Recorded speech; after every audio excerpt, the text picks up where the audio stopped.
All right. First off, how did your life change once the song's Best Days was released? It changed in a lot of ways just because, I mean, it took me a lot of places that I never knew I would get to. Did it make it hard for you to go out in public? Because you were on like a lot of different channels with different songs, like the same song. No, you know, most of the success with that song was kind of in like the background of other television shows. So it rarely was like me. I did get to perform the song on some of the late night TV shows, but most of like the things that were like really big were I was kind of like the background music. So I was kind of the anonymous guy. You need to be MTV where they just pop it up now on the bottom, artist, the that's song. Right. That would have been nice. But I meet a lot of people now that I'll play that song and they'll be like, "Oh, you're that guy." Yeah, that's how I knew that song. Yeah. So. All right. If someone was to go through your iPod, what kind of music would they find?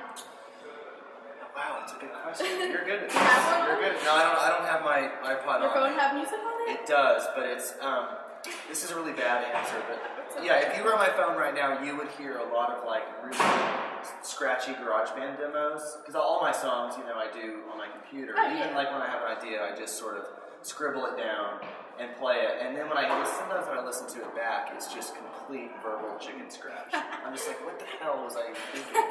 This is awful, you know. So there's a lot of that. Oh, it's better than nothing. That's true. No music. That's true. Yeah, that's true. What do you think was your favorite part of this tour so far? Favorite part? That's also a good question. I mean, it's always just kind of nice to scale things back. I really am. I feel like whenever I play acoustic, it definitely gives me an idea of which songs really, really connect and which ones I kind of find myself being like, oh, I'm not going to play that one tonight. And it does raise the question of certain songs just really work acoustic when it's just me up there and a guitar. So that's always nice to kind of be like, oh yeah, this really works like this. Are you singing any tonight acoustic? Yeah, tonight's acoustic. Nice.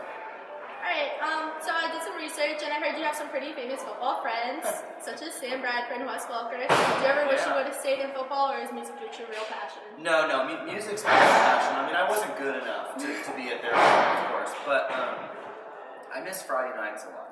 Yeah. Friday nights was like the big night in Oklahoma when you played football. And so I think that, you know, there was definitely like a nostalgia of that time in my life, which was great. You know, you're with your friends. It's kind of like being in a band. Yeah. You know, you're with your buddies and you're traveling and you're kind of all together. And you know, that was, you know, Friday night was a big night. So I miss that, but I don't miss the practice. I don't miss the getting beat up. You know. Have you ever gone to one of your friends' games? Oh yeah. You go a lot? Oh yeah. Yeah, a lot. Alright. Back to like my dad said. Hey, what was your inspiration behind the song 1981? Well, I co-wrote that with some friends of mine, and I always wanted to write about just the time before I came along. I was born in 1981, and I just sort of thought, when the song began with me sort of saying, what were my parents doing before I came along? That's like, cool. what was their courtship like? You know, were they feeling these same emotions that I have about my own life? And then it did kind of take on a little bit more of a life of its own, where I kind of had this fictitious California kind of scene in my head. And we're from Oklahoma, so there's not nothing like that. But it definitely began with my parents, you know, and then I sort of lived out their relationship kind of cinematically in my head, you know, of what that was like. Tell us about your new project with Lindsay Ray, Soon to the Sunset. You're good at this. I tried. You do all your It's my first time. You're doing, I would never have known that. You're doing great. Thanks. Doing wonderfully. I met Lindsay about a year ago. We both are songwriters, so we write all kinds of different songs and for different things and people.